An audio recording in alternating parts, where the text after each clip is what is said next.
Halo semuanya, perkenalkan kami dari kelompok 5 dengan anggota sebagai berikut. Dalam kesempatan kali ini kami akan membahas developing new products and managing the product life cycle. Halo semuanya, perkenalkan saya Anabila Aziza. Saya akan membahas tentang strategi pengembangan produk baru.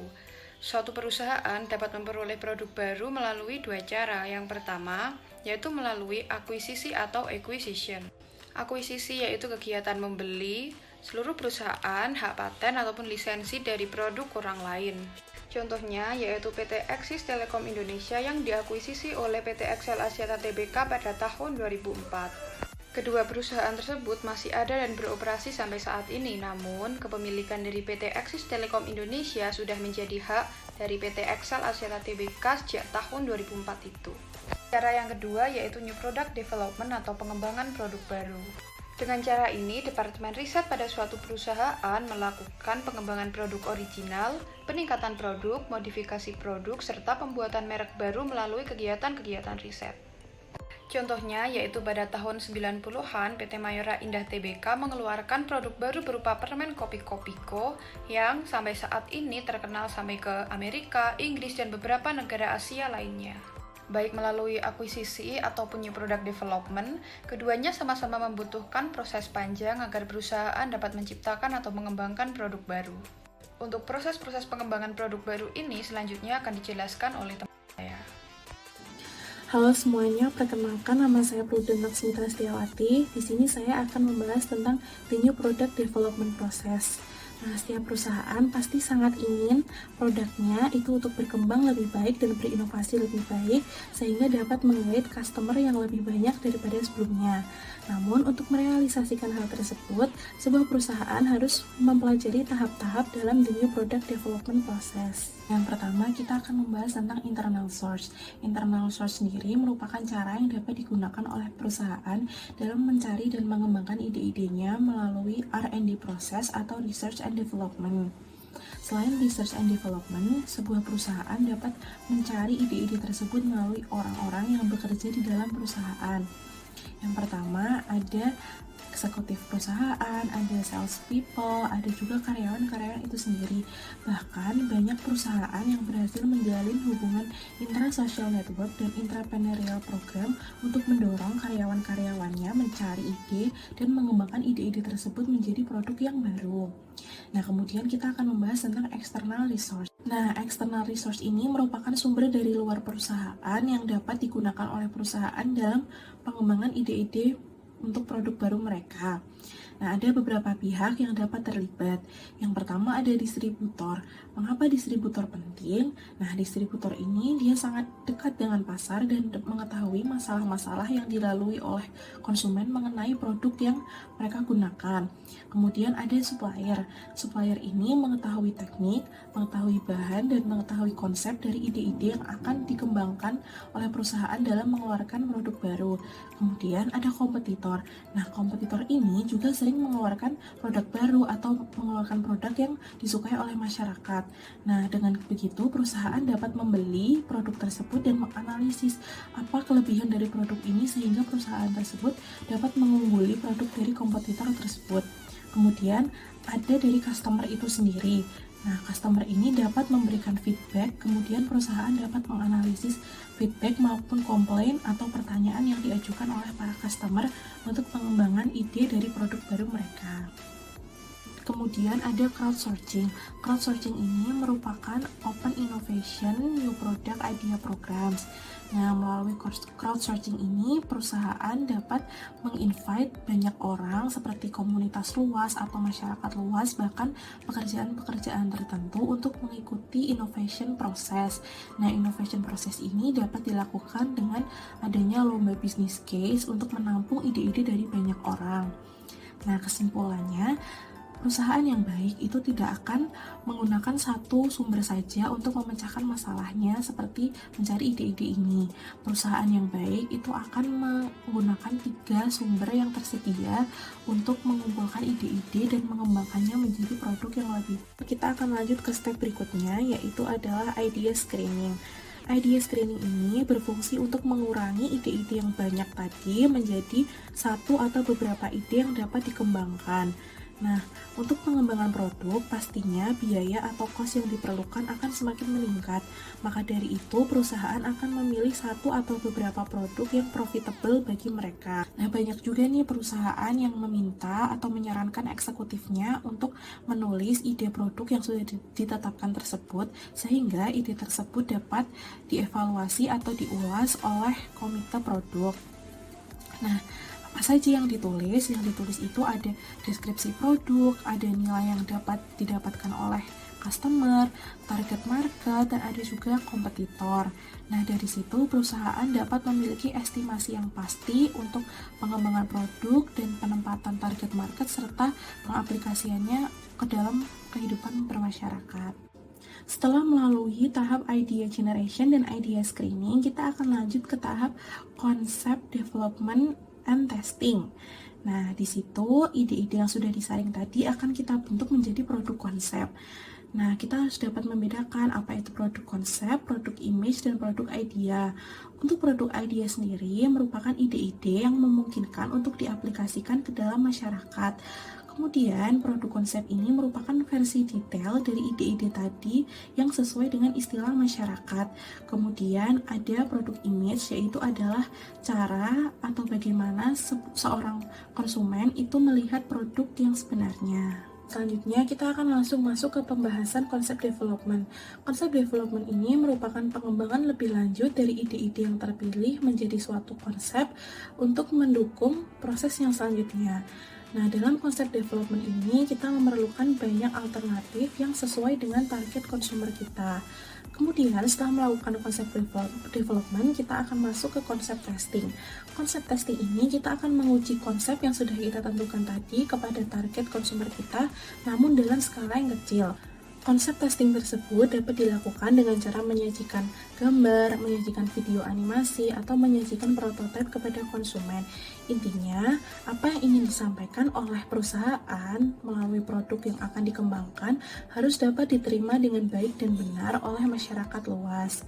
Kemudian, untuk tahap selanjutnya akan dijelaskan oleh teman saya, yaitu Detrisa.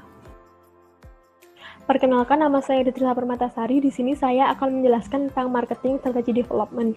Jadi, marketing strategi development itu merupakan proses merancang strategi pemasaran awal untuk produk baru berdasarkan konsep produk.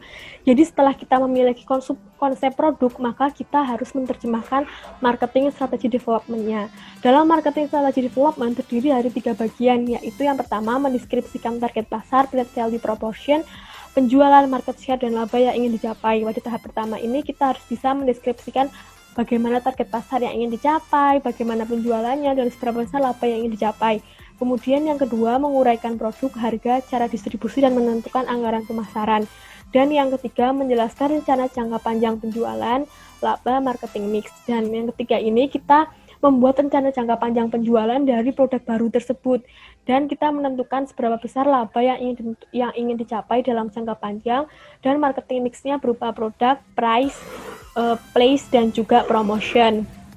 Kemudian setelah kita mendeskripsikan strategi marketing, kita akan melihat bisnis analisis. Bisnis analisis itu merupakan review dari proyeksi penjualan, biaya, dan laba dari produk baru untuk mengetahui kesesuaian dengan tujuan perusahaan. Jadi, bisnis analisis ini digunakan untuk mengetahui seberapa besar minat pasar terhadap barang yang akan kita produksi ini.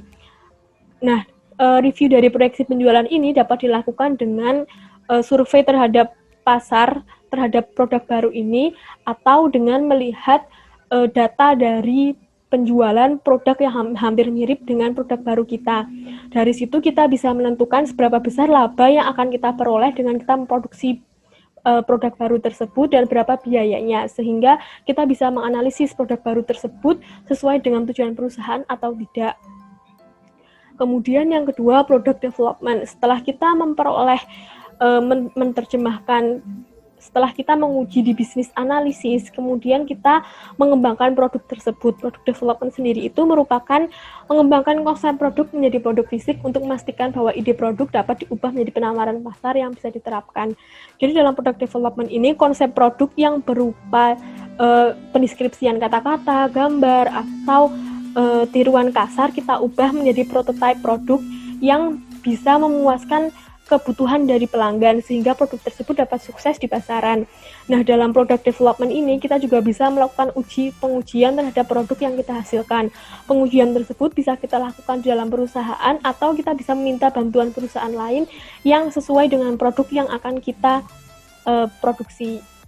Kemudian setelah itu kita melakukan tes marketing, yaitu tahap pengembangan produk baru, di mana produk baru dan program marketing yang diusulkan akan diuji market settings yang realistis.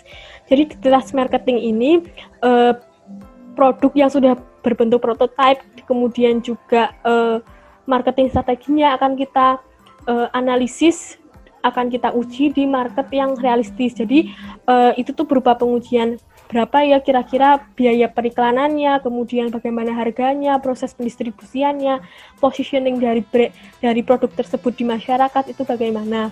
Nah, tes marketing ini dilakukan ketika manajer itu tidak yakin dengan produk baru yang dihasilkan atau manajer merasa bahwa produk tersebut perlu ditambahkan komponen lagi atau biaya produksi dari produk tersebut terlalu tinggi dan resikonya terlalu besar, sehingga diperlukan tes marketing berulang-ulang kali dan juga memerlukan waktu yang lama. Sedangkan tes marketing itu juga dapat tidak dilakukan ketika manajer itu yakin bahwa produk tersebut memang sudah bagus dan juga biaya untuk produksi produk tersebut rendah dan resikonya juga rendah, sehingga dari manajer itu bisa untuk tidak melakukan tes marketing atau hanya satu kali melakukan tes marketing. Selain itu, dalam perusahaan yang menghadapi perkembangan pasar yang cepat, tes marketing itu juga dapat tidak dilakukan atau hanya dilakukan satu kali, karena jika menghadapi perubahan pasar yang cepat, maka kita perlu untuk cepat dalam mengambil keputusan. Sedangkan tes marketing ini diperlukan waktu yang lama untuk bisa benar-benar memperoleh hasilnya. Selanjutnya, setelah kita tes marketing, kita akan melakukan commercialization, yaitu memperkenalkan produk baru ke pasar. Tahap ini merupakan tahap yang penting dalam memproduksi produk baru karena produk baru akan dikenalkan ke pasar. Dalam melakukan commercialization, perlu diperhatikan bahwa timing dan lokasinya. Kita harus mencari waktu yang pas untuk mengeluarkan produk baru tersebut ke pasar agar produk tersebut dapat sukses diterima di masyarakat. Timing tersebut dapat kita perhatikan seperti bagaimana daya beli masyarakat saat itu. Ketika daya beli masyarakat agak menurun, kita bisa melakukan pertimbangan ulang atau kita bisa mencari momen yang pas untuk mengeluarkan produk tersebut. Kemudian kita juga harus memperhatikan lokasinya. Kita akan mengenalkan produk tersebut di dalam negeri atau di luar negeri, lalu bagaimana lokasi-lokasi yang tepat untuk memperkenalkan produk baru tersebut agar produk baru tersebut dapat booming di pasar. Kemudian ada managing new product development. Dalam pengembangan produk diperlukan juga pendekatan holistik untuk mengelola proses ini. Jadi pengembangan produk itu tidak cukup hanya dengan melakukan uji-uji saja, tetapi juga diperlukan adanya pengelolaan holistik, yaitu dalam mengembangkan produk baru itu yang sukses membutuhkan customer centered, team based, and systematic. Dalam customer centered itu berfokus pada menemukan cara untuk menyelesaikan masalah pelanggan dan menciptakan lebih banyak pengalaman yang memuaskan pelanggan. Jadi fokus dari customer centered ini kita memproduksi produk baru yang sesuai dengan permasalahan dari pelanggan. Jadi kita melakukan survei dulu terhadap pelanggan, sebenarnya pelanggan itu menginginkan apa.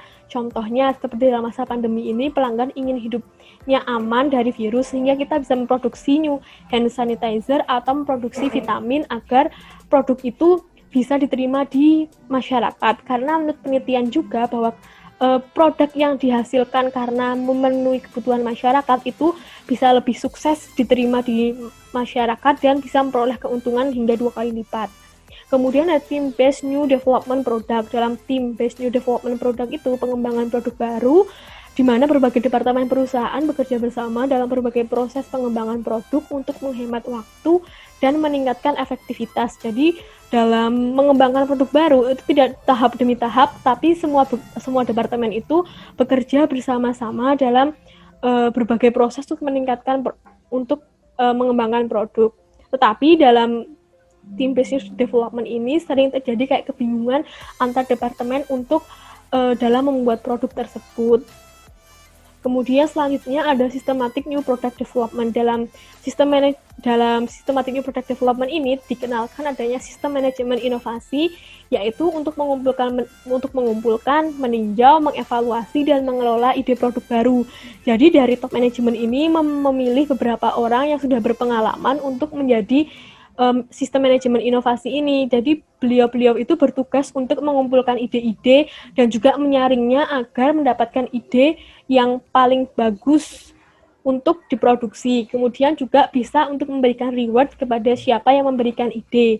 Nah, tujuannya apa dibentuk sistem manajemen inovasi, yaitu untuk bisa mengelola ide produk baru sehingga produk-produk itu benar-benar dari ide-ide yang sudah terpilih, dari ide yang sudah bagus. Nah, keuntungan dari sistem manajemen inovasi ini yang pertama menciptakan budaya perusahaan yang berbasis pada inovasi. Karena dari sistem manajemen inovasi ini kita mengumpulkan berbagai ide, maka produk yang kita hasilkan pun itu juga pasti produk yang sudah inovasi karena ada berbagai ide produk baru yang akan didapatkan. Kemudian juga menghasilkan banyak produk baru. Nah, pengembangan produk baru di waktu yang bergejolak itu juga menimbulkan berbagai permasalahan. Yang pertama, kita untuk mengatasi tersebut kita harus mengurangi pengeluaran, itu jelas karena untuk tetap bisa bertahan kita harus mengurangi pengeluaran agar perusahaan kita bisa tetap bertahan di waktu yang bergejolak. Kemudian juga menjadi kurang kompetitif karena kita akan menimbang-nimbang ulang seberapa bagaimana tingkat resikonya untuk mengeluarkan produk baru sehingga kita menjadi kurang kompetitif. Sekian dari saya, selanjutnya akan diteruskan teman saya. Terkait product life cycle strategis. Nah, apa sih product life cycle itu? Jadi intinya product life cycle itu adalah siklus hidup produk. Dibagi menjadi 4 macam, yaitu ada tahap introduction, growth, maturity, dan decline. Nah, jadi pada fase introduction dan pada fase product development, umumnya profit yang dihasilkan oleh produk kita itu masih negatif. Mulai positif itu ketika berada di fase growth, dan mulai memuncak ketika berada di fase maturity, dan mulai menurun kembali ketika berada di fase decline. Dan siklus hidup tiap produk itu berbeda-beda. Jadi ada produk yang bisa lama di fase maturity, ada juga produk yang hanya bisa sebentar di fase maturity. Di sini ada contoh yaitu Tabasco yang bisa awet berada di fase maturity, yaitu sekitar lebih dari 140 tahun. Untuk menjaga supaya produknya itu bisa awet di fase maturity, Tabasco ini menambahkan varian pada produknya. Contohnya itu ada sausage, marinade, dan chili mix. Kemudian di sini ada ringkasan terkait karakteristik setiap fase product life cycle, yaitu yang pertama introduction, yang ditandai dengan penjualan yang masih sedikit karena masih banyak konsumen yang belum mengetahui produk kita. Kemudian biaya yang dikeluarkan perusahaan itu cenderung banyak karena perusahaan itu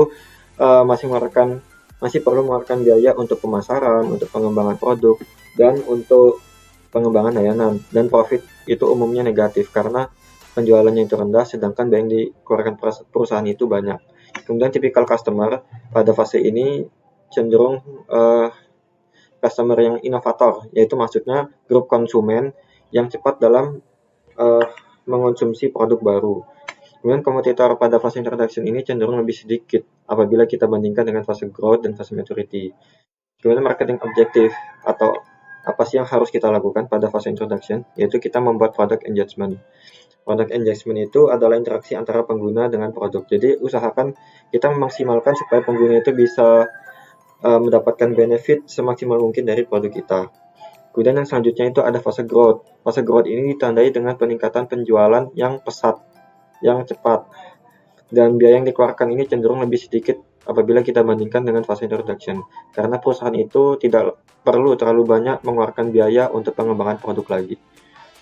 Kemudian profit itu pada fase growth, produk kita mulai memberikan laba yang positif. Hal ini didukung oleh peningkatan penjualan yang pesat. Kemudian tipikal customer-nya itu didominasi oleh early adopters atau grup konsumen yang cenderung cepat dalam mencoba produk baru sebelum orang lain mencoba produk tersebut. Kemudian jumlah kompetitor pada fase growth ini mulai bertambah. Dan marketing objektif atau apa sih yang harus kita usahain ketika kita berada di fase growth, yaitu kita meningkatkan pangsa pasar semaksimal mungkin sehingga kita bisa mendapatkan profit yang lebih banyak. Kemudian selanjutnya pada fase maturity, ini ditandai dengan penjualan yang mencapai puncak. Namun di sisi lain, umumnya pada fase maturity ini, peningkatan penjualannya tidak secepat pada fase growth, yakni melambat.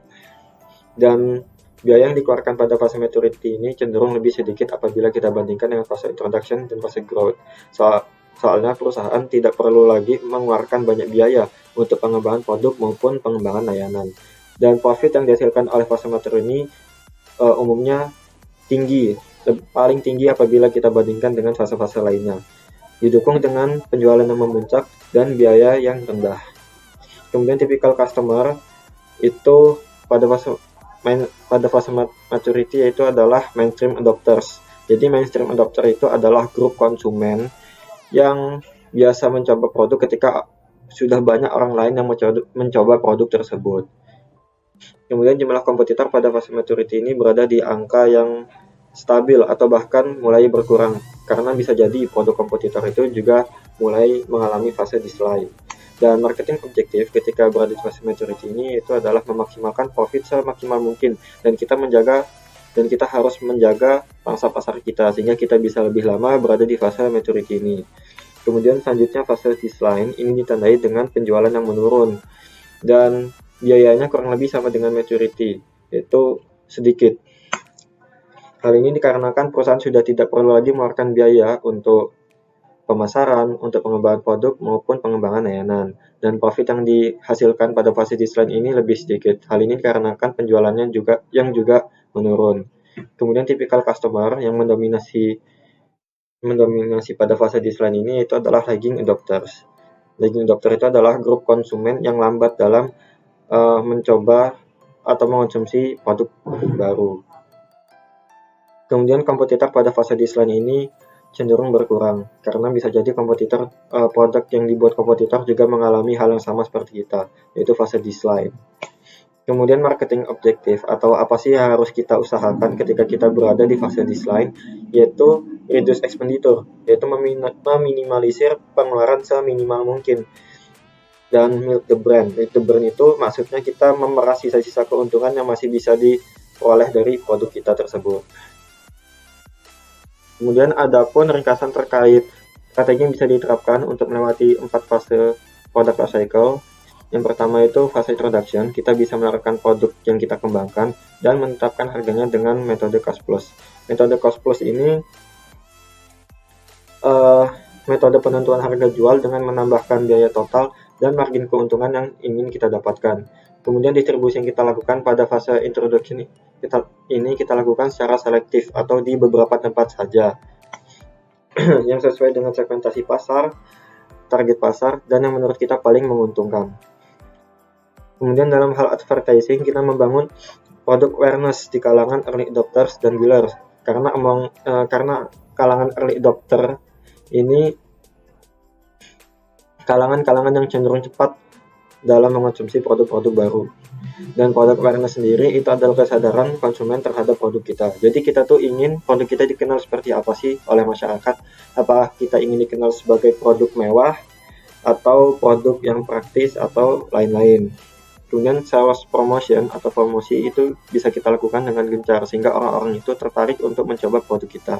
Kemudian selanjutnya pada fase growth, selain kita menawarkan produk, kita juga bisa menawarkan fitur-fitur tambahan, fitur-fitur layanan tambahan, contohnya seperti garansi. Kemudian harga yang kita tetapkan, usahakan harga yang memiliki peluang, yang memiliki kekuatan untuk mempenetrasi pasar. Sehingga hal ini bisa dilakukan contohnya dengan memberikan diskon atau memberikan cashback, sehingga orang-orang itu tertarik untuk mencoba produk kita. Kemudian dalam hal distribusi, kita mulai melakukannya dengan intensif. Kita mulai melakukan distribusi ke banyak tempat, sehingga mampu menjangkau konsumen yang lebih banyak. Kemudian dalam hal advertising, kita mulai membangun keterlibatan dan ketertarikan konsumen. Hal ini bisa dilakukan contohnya dengan mengirimkan email notifikasi atau menjawab atau merespon feedback konsumen.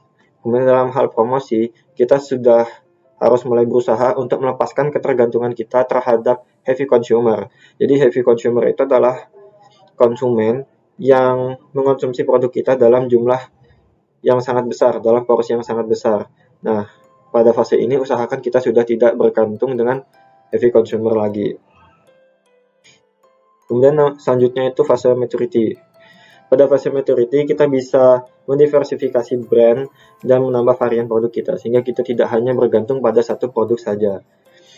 Dan harga yang kita tetapkan, usahakan adalah harga yang cocok di pasaran atau harga yang kompetitif. Kemudian kita usahakan juga menambah distribusi kita ke lebih banyak tempat, sehingga kita bisa menjangkau konsumen lebih banyak dan memaksimalkan profit semaksimal mungkin. Dan dalam hal advertising, kita tekankan perbedaan dan kelebihan produk kita jika kita bandingkan dengan kompetitor.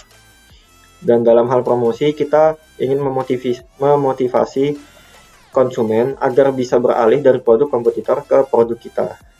Kemudian selanjutnya itu fase design. Pada fase design ini kita bisa menyeleksi atau kita bisa memilih produk manakah yang masih layak diproduksi atau produk manakah yang sudah tidak layak lagi diproduksi, yang tidak laku. Nah, produk-produk yang tidak layak atau tidak laku itu bisa kita pertimbangkan untuk tidak kita produksi lagi. Kemudian dalam hal harga, kita bisa memberikan potongan harga, memberikan diskon, supaya orang-orang itu mulai tertarik lagi untuk membeli produk kita, sehingga produk kita itu laku, terjual habis, dan nggak nyisa di gudang. Kemudian dalam hal distribusi, kita mulai melakukannya secara selektif kembali, secara hati-hati kembali, sehingga sekiranya apabila ada outlet yang kurang profitable atau kurang berpotensi menguntungkan, kita bisa mempertimbangkan untuk tidak mendistribusikan produk kita ke outlet itu lagi. Kemudian dalam hal iklan, kita mulai untuk mengurangi penggunaan iklan dan hanya mengandalkan customer yang loyal saja. Kemudian dalam hal promosi, kita mulai meminimalisir biaya promosi seminimal mungkin, karena kita ingin melakukan yang tadi itu, yaitu make the brand, atau memeras sisa-sisa profit yang masih bisa dihasilkan. Selanjutnya, kami akan memberikan contoh terkait dengan pembahasan ini, yaitu mengenai product life cycle PT Frisian Flag Indonesia. PT Frisian Flag Indonesia sendiri adalah bagian dari salah satu koperasi susu terbesar di dunia, yaitu Friesland Campina yang berpusat di Belanda. PT Frisian Flag telah berdiri selama 99 tahun di Indonesia. Lalu, bagaimana mengenai siklus perjalanan dari produk ini? Mari kita simak dalam pembahasan berikut. Yang pertama yaitu introduction stage. Seperti yang telah dijelaskan mengenai karakteristiknya, tahapan ini merupakan tahapan perkenalan yang menjadi cikal bakal suatu siklus hidup produk. Begitu juga dengan PT Frisian Flag. Pada tahun 1922, Frisian Flag mulai diimpor dari Belanda. Berlanjut pada tahun 1969, dibangunlah pabrik Pasar Rebo di Jakarta Timur yang menjadi salah satu tempat produksinya hingga saat ini. Dan pada awal 1971, pabrik ini mulai memproduksi susu kental manis untuk dipasarkan ke seluruh penjuru tanah air. Pada tahap ini, pertumbuhan penjualan produk Frisian Flag cenderung lambat apabila dibandingkan dengan tahap lainnya. Keuntungan yang didapat dalam tahap ini pun rendah, bahkan cenderung negatif, karena tingkat penjualan yang lambat tersebut. Selain itu, juga karena banyaknya pengeluaran yang dibutuhkan dalam tahap ini, seperti menarik distributor, membangun inventaris, serta promosi yang relatif tinggi guna memperkenalkan produk mereka kepada konsumen. Apalagi, Frisian Flag sendiri bisa dikatakan sebagai pionir susu kental manis di Indonesia, sehingga mereka harus membangun strategi jangka panjang yang tepat karena mereka telah memiliki peluang terbaik untuk membangun dan mempertahankan kepemimpinan pasar. Sehingga tak heran bahwa dalam tahap ini, PT Frisian Flag mengalami pengeluaran yang cukup besar dan tingkat keuntungan yang rendah. Dikenal dengan nama susu bendera oleh masyarakat Indonesia, menandakan bahwa produk yang ditawarkan berhasil memuaskan pasar. Pada tahap ini, penjualan akan mengalami kenaikan, karena dilihat adanya peluang yang menguntungkan dari produk susu kental manis yang ditawarkan oleh Frisian Flag ini, tumbuhlah pesaing baru yang memasuki pasar.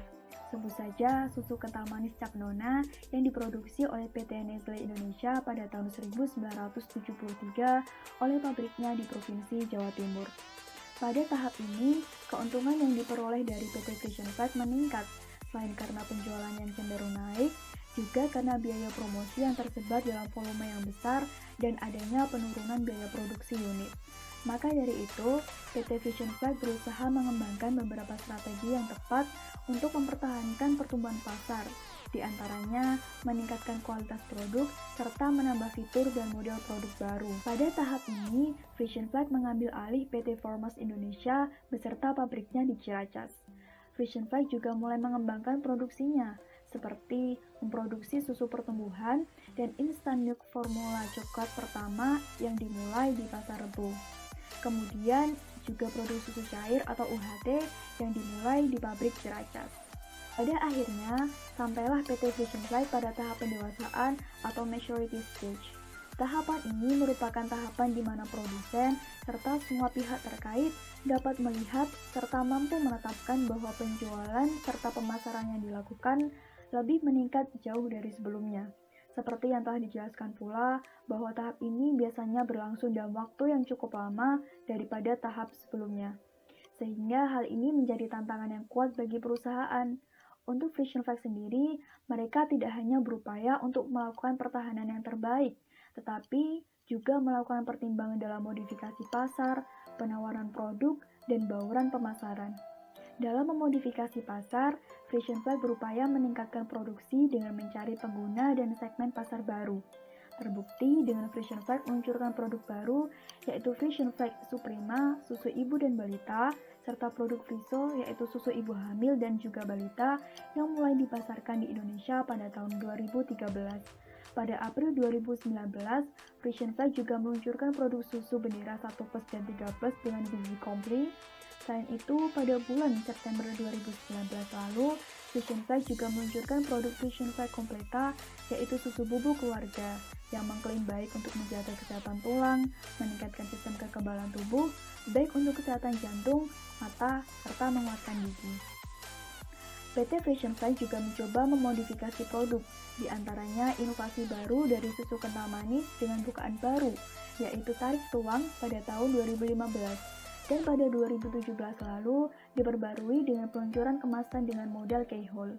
Kemudian ada juga peluncuran SKM Vision Flag dalam bentuk kemasan pouch pada tahun 2016 serta Vision Flag Bottle Pad pada bulan Juni 2019. Selain itu juga terkait dengan modifikasi bauran pemasaran yang dilakukan oleh Vision Flag, seperti memberikan informasi terkait inspirasi resep coklat Vision Flag yang dapat diakses melalui website Vision Flag. Selain itu, juga adanya program Gerakan Nusantara yang dilakukan oleh PT Vision Flag Indonesia sejak tahun 2013, yang terdiri dari edukasi gizi di sekolah dan pelatihan gizi.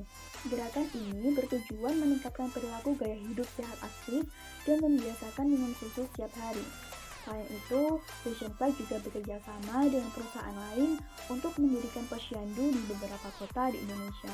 Semua itu dilakukan sebagai strategi marketing serta bertujuan untuk mensejahterakan masyarakat Indonesia. Adapun untuk tahap decline stage sendiri, sampai saat ini belum ada hal yang membuat PT Vision Flag Indonesia mengalami kemunduran atau penurunan. Dan yang perlu kami sampaikan yaitu bahwasanya tidak semua produk mengikuti keempat tahapan dari produk life cycle ini.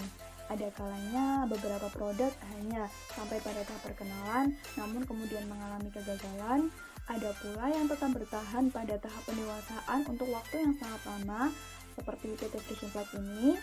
Dan kembali lagi bahwasanya semua siklus produk tersebut juga bergantung pada strategi yang diterapkan oleh perusahaan atas produknya. Kenalkan, nama saya Rafael Krisna Bayiwibowo. Ingin mempresentasikan tentang beberapa poin penting dalam presentasi kelompok kami. Produk tambahan dan pertimbangan layanan. Kami membungkus diskusi kami tentang produk dan jasa dengan dua pertimbangan, yaitu tanggung jawab sosial dalam kepuasan produk dan isu-isu produk internasional dan pemasaran layanan. Product Decision and Social Responsibility. Keputusan produk dan tanggung jawab sosial. 1. Para pemasar hendaknya mempertimbangkan dengan cermat isu-isu dan peraturan kebijakan mengenai memperoleh atau menjatuhkan produk, perlindungan paten, kualitas produk, keamanan, dan jaminan produk. Yang kedua, mengenai adanya produk baru, pemerintah mungkin mencegah perusahaan menambahkan produk melalui akuisisi jika efek mengancam untuk mengurangi pesaingnya. Perusahaan yang menjatuhkan produk harus sadar bahwa mereka memiliki kewajiban hukum, tertulis atau tersirat, kepada pemasok, dealer, dan pelanggan mereka yang memiliki saham dalam produk yang jatuh. Perusahaan juga harus mematuhi hukum paten AS Amerika Serikat ketika mengembangkan produk baru. Sebuah perusahaan tidak dapat membuat produknya secara ilegal mirip dengan produk perusahaan lain yang telah didirikan. Produsen harus mematuhi hukum spesifik mengenai kualitas produk dan keamanan. Federal Makanan, Obat, dan Kosmetik melindungi konsumen dari makanan, narkoba, dan kosmetik yang tidak aman dan tercemar. Berbagai tindakan menyediakan pemeriksaan kondisi sanitasi dalam industri pengolahan daging dan kompres. Undang-undang keamanan telah dikeluarkan untuk mengatur kain, zat kimia, mobil, mainan, dan narkoba serta racun. UU Keamanan Produk Konsumen tahun 1972 menetapkan Komisi Keamanan Produk Konsumen yang memiliki wewenang untuk melarang atau menyita produk yang berpotensi membahayakan dan menetapkan sanksi berat kepada pelaku karena melanggar hukum. Jika konsumen telah terluka oleh produk dengan desain yang rusak, mereka dapat menuntut produsen atau dealer. Sebuah survei baru-baru ini terhadap perusahaan manufaktur mendapati bahwa kewajiban produk adalah masalah litigasi terbesar kedua di balik masalah tenaga kerja dan pekerjaan. Puluhan ribu produsen terbukti bersalah hanya dalam presentasi kecil dari semua kasus kewajiban produk. Ketika mereka dinyatakan bersalah, denda atau konsekuensi ganti rugi yang didapat mencapai puluhan bahkan ratusan juta dolar. Misalnya kasus Toyota yang menghadapi lebih dari 100 gugatan hukum kelas dan individu dan akhirnya membayar ganti rugi kepada pemiliknya atas kerugian finansial yang berkaitan dengan kerusakan, dan sejauh ini General Manager telah membayar lebih dari 2 miliar denda dan pembayaran atas saklar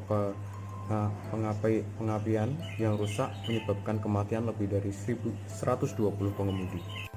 International Product and Service Marketing. Produk internasional dan jasa pemasar menghadapi tantangan khusus. Pertama, mereka harus mencari tahu produk dan jasa apa yang diperkenalkan dan di negara-negara mana, kemudian mereka harus memutuskan beberapa banyak untuk menstandarkan atau menyesuaikan produk dan layanan mereka untuk pasar dunia. Sebagai contoh, misalnya McDonald beroperasi di lebih dari 100 negara dengan preferensi makanan lokal yang kadang-kadang sangat beragam. McDonald menyediakan burger salmon di Norwegia, burger kentang dimasak di Cina, burger udang di Jepang, burger babi samurai di Thailand, bubur ayam di Malaysia, dan masih banyak lagi beberapa contoh menu berbeda di setiap negara yang berbeda pula. Di banyak pasar global, McDonald beradaptasi lebih dari sekedar menu. Hal ini menyesuaikan desain restoran dan operasinya. Sebagai contoh, misalnya McDonald yang berada di Prancis telah mendefinisikan kembali dirinya sebagai perusahaan Prancis yang menyesuaikan diri dengan kebutuhan dan pilihan konsumen untuk warga Prancis. Jasa pemasar juga menghadapi tentang kasus beberapa industri jasa memiliki sejarah panjang operasi internasional. Misalnya industri perbankan komersial adalah salah satu industri pertama yang tumbuh secara nasional. Untuk real case-nya di sini saya akan mengambil kasus Nestle, how the food industry leader utilizes new product innovation.